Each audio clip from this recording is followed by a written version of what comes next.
Hello, Sean Walters here with CAPTRON. I hope you're doing well today. One of the challenges we face at CAPTRON is explaining the value our product brings with and without IO-Link.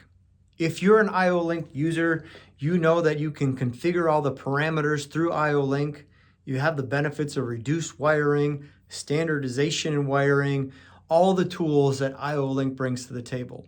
But if you're not familiar with IO-Link, our button still brings a ton of functionality without it. So what does that mean?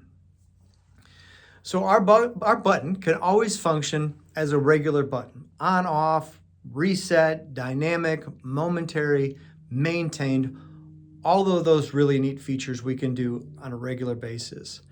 But through IO-Link, we can program up to 8 different scenes so that we can ultimately do a lot more than a standard button can do. Meaning we can take multiple buttons and compress them down into 2 or 3 different buttons, or one necessarily. So I have an example here where we can control one of the 2 additional inputs on the back of this button. And those inputs can control the different LED functions to give your user the information they need at the point of use for your machine. So here, it's a very simple green, red. Green, red, letting, hey, start, stop the machine, whatever the case is. But through one additional input, I can change this to a pulsing orange color. Or when I touch it, I can change it to a violet color. We can do, with the 2 additional inputs, up to 8 different colors, along with the timer feature, without IO-Link, just through your standard discrete wiring.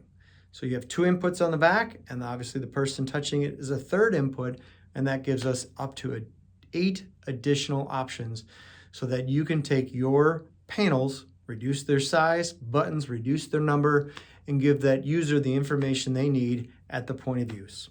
So if you do have any questions, feel free to reach out to us at techsupport.americas.com or just check us out at our website, captron.com. Thanks.